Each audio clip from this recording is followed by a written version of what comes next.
Her gün aslında binlerce küçük karar veriyoruz değil mi? Sabah kalktığımızda ne giyeceğimizden tutun da içtiğimiz suya kadar. Peki ya bu son derece sıradan, hatta otomatikleşmiş görünen seçimler aslında hayatımızın gidişatını, sağlığımızı, enerjimizi belirleyen en temel kararlarsa, gelin bu küçücük seçimlerin ardındaki o devasa gücü birlikte bir bakalım. Eminim çoğumuz o günün koşturmacası içinde en az bir kere şunu demişizdir. Ama ne fark eder ki? Yani yediğim o tek bir paketli gıdanın, kullandığım o plastik şişenin ne kadar önemi olabilir ki, değil mi?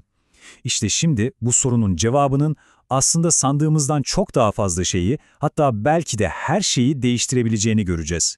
Şöyle bir düşünelim, hayatımız öyle büyük, sarsıcı olaylardan ziyade daha çok her gün ama her gün üst üste koyduğumuz o minik tuğlalarla inşa ediliyor sanki. Ve işte o farkında bile olmadan verdiğimiz kararlar var ya, onlar aslında sağlığımızın, mutluluğumuzun, yani gerçekliğimizin ta kendisini, temelini oluşturuyor. Hadi o zaman bu işi biraz daha somutlaştıralım. En temelden, her gün istisnasız yaptığımız bir şeyden başlayalım, beslenmekten. Şöyle bir durup düşünün, tabağınızda ne var, vücudunuza ne alıyorsunuz? Bakın, resmen önümüzde iki ayrı yol var gibi.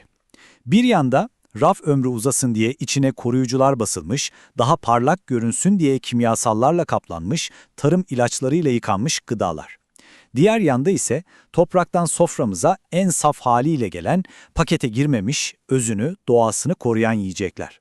Seçim tamamen bizim. İyi de, mesele sadece yiyip içtiklerimiz mi? Vücudumuza, tenimize değenler ne olacak? Bizi gün boyu bir zırh gibi saran o giysilerimiz.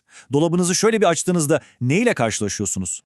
Burada da durum çok farklı değil aslında. Bir tarafta düşünün petrol türevlerinden, yani tamamen laboratuvarda üretilen sentetik kumaşlar var. Diğer tarafta ise binlerce yıldır doğanın bize sunduğu, tenimizin nefes almasını sağlayan pamuk ve keten gibi doğal malzemeler. Ve gelelim belki de en hayati olanına, suya. Her gün içtiğimiz o su. Nereden geliyor? Bize hayat vermesi gerekirken acaba gerçekten canlı ve besleyici mi? Düşünsenize bir anda aylardır belki de yıllardır plastik şişelerin içinde beklemiş, klor gibi kimyasallarla işlem görmüş, bütün o yaşam enerjisini kaybetmiş durgun bir su, diğer yandaysa kaynağından fışkıran, minerallerle dolu, coşkulu ve kelimenin tam anlamıyla canlı bir su. Aradaki fark sadece tatta değil, bize verdiği enerjide. Hadi şimdi de evimizin kalbine, yani mutfağımıza girelim. O özenle seçtiğimiz gıdaları pişirirken hangi tencereleri, hangi tavaları kullanıyoruz, bu hiç aklımıza geldi mi? Seçeneklerimiz yine o kadar net ki, yüksek ısıyla kimyasal salma riski olan o plastik kaplar, çizildiğinde ne olduğu belirsiz teflon tavalar mı, yoksa insanlığın yüzyıllardır güvenle kullandığı, yemeğin doğallığını bozmayan cam, bakır ya da o güzelim toprak kaplar mı? Peki, diyelim ki kendimizi pek iyi hissetmiyoruz, biraz kırgınlık var, enerjimiz düşük.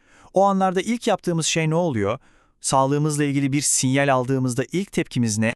Vücudumuz bize bir sinyal verdiğinde ilk aklımıza gelen hemen bir ilaçla o sesi susturmak mı oluyor? Yoksa bir an durup, bir dakika, bedenim bana ne anlatmaya çalışıyor diye dinleyip, şifayı belki de önce bir papatya çayında, mis gibi bir nane limonda mı arıyoruz?